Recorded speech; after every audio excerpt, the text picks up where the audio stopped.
Bonsoir à toutes et à tous, merci de vous rejoindre à nous sur Sahel TV, les titres. Le ministre de la Santé engage les services relevant de son département à fournir des prestations de qualité aux citoyens. Mohamed Nedir Ould Hamed visitait ce mardi la CNAM et la CAMEC. La ministre en charge de l'hydraulique était entre-temps au kilomètre 17 sur la route Nouakchott-Rosso. Nahamet Meknas s'informait sur les installations de l'Aftout Saheli qui approvisionne la capitale en eau potable. Toujours dans les titres, cérémonie de passation de service à la force conjointe du G5 Sahel à Bamako, Hanana Ould Sidi passe le témoin au Nigérien Omarou Namata Gazama. Voilà pour les titres, merci de rejoindre à nous. Le ministre de la Santé poursuit ses visites aux établissements et institutions relevant de son département. Mohamed Nedir Hamed s'est rendu notamment à la CNAM et à la CAMEC. L'occasion de rappeler aux responsables et employés des deux structures la nécessité de fournir des prestations de qualité aux citoyens. Hamaoula Jagala. À moins de 2 semaines après sa nomination, le ministre de la Santé semble prendre les choses par le bon bout. Dr Nathirou Ould Hamed vient de visiter 2 grandes institutions sanitaires essentielles dans notre système de santé. La centrale d'achat des médicaments et des consommables médicaux CAMEC et la Caisse nationale d'assurance maladie CNAM. À la CAMEC, Ould Hamed s'est rendu à cette occasion dans tous les magasins où il a entendu des explications sur les différents médicaments existants et les méthodes suivies dans leur distribution au niveau national. Il a ensuite tenu une réunion avec la direction et le personnel de la CAMEC consacrée aux méthodes suivies pour le déroulement du travail, aux problèmes posés et aux moyens permettant de leur trouver les solutions appropriées.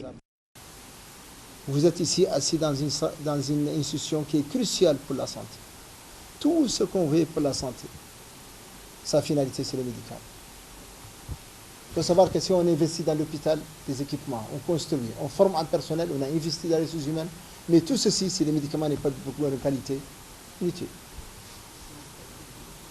Un autre élément important à percevoir, c'est que en sachant que tant que la qualité des médicaments n'est pas totalement assurée, chaque fois qu'un Mauritanien traverse pour acheter des médicaments, non seulement il est en train de perdre lui-même de l'argent, mais on est en train de faire perdre à l'économie mauritanienne de l'argent et on en a besoin. Ces visites viennent ainsi marquer un nouveau départ entre les institutions sanitaires et la tutelle. Dans la deuxième étape de ce périple, a conduit le ministre de la Santé et sa délégation à la Caisse nationale d'assurance maladie CNAM. Là, Ould Hamed s'est informé sur le travail du personnel et le niveau des prestations. Vous êtes ici dans un des points centraux de l'amélioration de la santé des populations. Vous gérez les ressources de vos cotisants pour leur assurer une santé. C'est important de savoir que ce que vous avez, c'est de l'argent privé, de fonctionnaires, de retraités, qui vous ont chargé de gérer leur santé. Vous devez la gérer de la meilleure manière. Et c'est important à savoir, vous avez une obligation morale, vous avez une obligation légale pour rendre cet argent en termes de services de santé de qualité. Le secteur de la santé en Mauritanie a toujours été décrié par les populations, et ce malgré les nombreuses réalisations durant ces 10 dernières années. Avec cette nouvelle ère, les Mauritaniens fondent beaucoup d'espoir sur les nouvelles autorités pour relever les défis dans ce secteur. Nahar Meknas, ministre de l'Hydraulique et de l'Assainissement, a quant à elle visité ce matin les installations de l'Aftout Saheli au PK 17 sur la route de Rosso. La visite a pour but de s'informer sur la fonctionnalité effective du projet dans l'approvisionnement de la ville de Nouakchott en eau potable. Mais force est de constater que le problème d'accès à l'eau potable reste encore persistant à Nouakchott. C'est RCDB. La ministre de l'Hydraulique et de l'Assainissement au PK17 pour s'assurer de la fonctionnalité des installations du projet Aftout Saheli. Inauguré en novembre 2010, ce projet d'une capacité de plus de 120 mètres cubes jour était censé régler définitivement la problématique de l'accès à l'eau à Nouakchott. Près de 9 ans après, c'est presque le désenchantement. Les populations de Nouakchott ont toujours soif et ce, même dans les quartiers les plus aisés. Si la ressource en eau existe suffisamment, la difficulté résulte au niveau de la distribution, si bien que le réseau existant n'est pas adapté pour contenir la pression liée à la mise en service du projet Aftoute Sahli. Conséquence, dans plusieurs quartiers de Nouakchott, les tuyaux cèdent sous la pression du réseau pour inonder le cadre de vie des habitants. Un véritable gâchis doublé d'un désagrément pour les populations, alors que beaucoup d'entre elles, notamment dans les quartiers périphériques, se contentent de consommer l'eau des charretiers. Une eau dont la potabilité est plus que douteuse au regard de la façon avec laquelle elle est cueillie et transportée. La période de grosse chaleur est redoutée par les populations de Nouakchott. C'est le moment où les coupures d'eau sont fréquentes, engendrant la raréfaction du précieux liquide avec la montée en flèche des prix. Cette visite de la ministre de l'Hydraulique et de l'Assainissement résolvera-t-elle ces manquements liés au projet Aftoute Sahli? C'est en tout cas à ce niveau où se situe l'intérêt des populations. Par contre, une nouvelle étude publiée par l'Institut des ressources mondiales (ORS) place la Mauritanie parmi les pays les moins exposés au manque d'eau pour la consommation humaine. Selon cette étude, la Mauritanie, pourtant pays saharien et sec, est classée à la 101e place dans le groupe où se trouvent la France, l'Allemagne et le Danemark. Cette situation est la conséquence de taux de croissance peu élevés de la population, ce qui réduit la consommation de l'eau. Bien que la Mauritanie soit située dans une zone où les températures sont très élevées avec d'autres pays où la pression sur l'eau est forte et la consommation abusive. La Mauritanie occupe la dernière place dans le Maghreb arabe en tant que pays maghrébin le moins exposé à la pression sur l'eau et au manque de cette denrée précieuse. Les travaux d'un atelier régional pour la réduction des risques des catastrophes et la prévention précoce ont démarré à Alleg. La direction et la protection civile, avec le soutien du projet, l'appui des capacités pour la résilience des communautés vulnérables en milieu urbain, œuvrent au cours des dernières années pour que ces services couverts par leur intervention tout le territoire national. Cet atelier a pour but de réduire les risques liés aux catastrophes. Il a réuni les maires des communes de Rosso, Kaïdi, Tantan et Talarzena, ainsi que les services régionaux de Simoukata.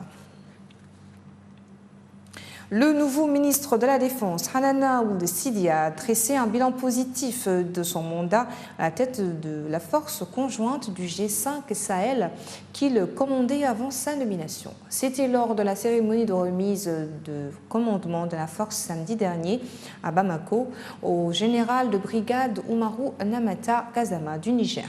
Le général Hanana Sidi a rappelé avoir instruit une mission en octobre 2018 afin d'évaluer le potentiel opérationnel réel des bataillons et procéder au transfert d'autorité. Il s'est réjoui qu'en dépit de l'insuffisance de certains équipements majeurs et soutien additionnel limité, 9 opérations ont été menées avec succès.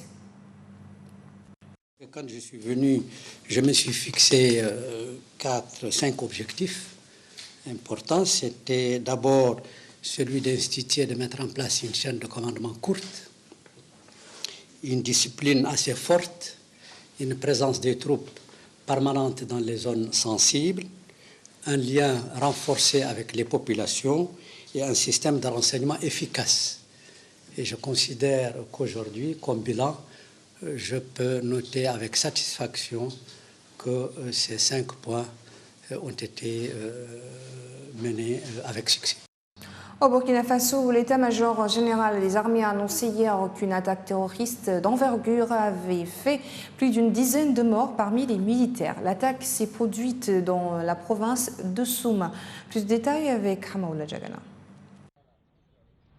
Le détachement militaire de Koutougou, province de Soum, a été la cible d'une attaque d'envergure perpétrée par des groupes armés terroristes, a annoncé l'état-major général des armées burkinabé dans un communiqué. Dans les rangs des forces nationales, un bilan provisoire fait état de plus d'une dizaine de militaires tombés et plusieurs blessés, précise l'état-major qui qualifie de terroristes les groupes djihadistes. Selon plusieurs sources sécuritaires, d'autres soldats sont portés disparus et le bilan pourrait dépasser la vingtaine de morts, faisant de cette attaque la plus meurtrière dans la région. Jusque-là, la plus grave attaque djihadiste jamais perpétrée contre l'armée burkinabé avait fait 12 morts à Nassumbo également dans la province du Soum en décembre 2016. Une quarantaine d'assaillants à bord de véhicules pick-up et de motos avaient attaqué un poste militaire situé à une trentaine de kilomètres du Mali. L'armée burkinabé avait aussi subi un revers sans précédent en mars 2018 lorsqu'une attaque djihadiste avait dévasté son état-major général en plein centre-ville de la capitale Ouagadougou, faisant 8 morts. Hier, dans l'attaque contre le détachement militaire de Koutougou, les assaillants ont effectué plusieurs tirs à l'arme lourde, incendiant une grande partie du camp de base et des engins, selon une source sécuritaire. En réaction à cette attaque, une vaste opération aérienne et terrestre de ratissage a permis de neutraliser de nombreux assaillants, a assuré l'état-major sans donner plus de détails. Il s'agirait a priori d'une attaque. Au Soudan, la coalition des forces pour la liberté et le changement a annoncé aujourd'hui sa liste définitive des 5 civils qui participeront à la nouvelle instance de transition. Une première liste avait été établie dimanche dernier, mais des divisions, des désistements et des pressions venant de la base et de certaines forces appartenant à la coalition pour la liberté et le changement ont conduit à changer cette liste. Un délai supplémentaire de 48 heures a alors été demandé au Conseil militaire. Parmi les pierres d'achoppement, la base refusait qu'un des chefs de l'association des professionnels soudanais figure sur cette liste. Un imposant dispositif sécuritaire a été déployé dans la ville de Biarritz, sud de la France, qui accueillera à partir de samedi la réunion des chefs d'État et de gouvernement des pays du G7. Un total de 13 200 policiers et gendarmes, épaulés par les forces militaires, ont été mobilisés pour assurer la sécurité du G7. Les autorités françaises craignent en effet l'infiltration de casseurs et d'agitation parmi les manifestants qui tiennent un contre-sommet à la frontière franco-espagnole.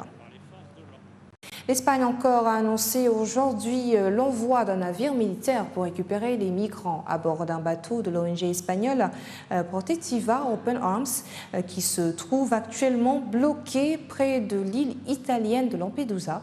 Le gouvernement espagnol a indiqué que le navire militaire espagnol Audaz prendra en charge les personnes recueillies par l'Open Arms et les transportera jusqu'au port de Palma de Majorque dans l'île des Boanes. Sport à présent, la sélection tunisienne de football senior disputera en septembre prochain 2 rencontres amicales.